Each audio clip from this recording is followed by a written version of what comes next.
देश की गरिमा। विश्व धर्म सम्मेलन जब शिकागो में हो रहा था, तब स्वामी विवेकानंद भी उस सम्मेलन में भाग लेने वहां गए थे। उस सम्मेलन में शामिल होने के लिए वे अपनी हिंदुस्तानी पोशाक में थे। उस समय उनके सिर पर हिंदुस्तानी पगड़ी और शरीर पर भगवा कमीज थी। तभी किसी अमेरिकन ने अपनी छड़ी से उनकी पगड़ी को पीछे से कुरेद दिया, जिससे उनकी पगड़ी भरभरा कर खुलकर गिर गई। उस अमेरिकन ने सोचा था कि इस हिंदुस्तानी का मजाक उड़ाना सबको पसंद आएगा।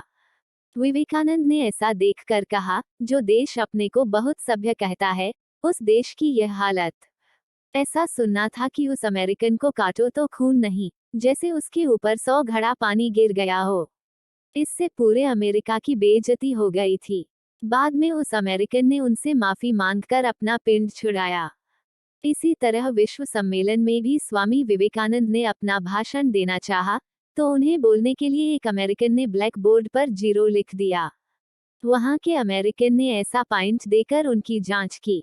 वह समझता था कि इस 0 पर कुछ भी बोलना संभव नहीं है, लेकिन उन्होंने उसका मुंह तोड़ जवाब दिया। उन्होंने उस 0 पर एक दिन नहीं बल्कि कई दिनों तक अपना भाषण दिया, जो मोटी मोटी पुस्तक के रूप में 18 भागों में प्रकाशित है। उस समय हॉल में बैठे सारे अमेरिकन आश्चर्यचकित हो गए थे। वे तन्मय होकर भाषण सुन रहे थे, क्योंकि कल तक उन्हें हिंदुस्तानी लोगों से घृणा थी।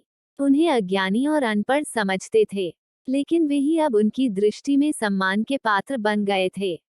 स्वामी विवेकानंद के भाषणों के वे प्रकाशित ग्रंथ आज भी भारतीय संस्कृति और दर्शन की मर्यादा हैं।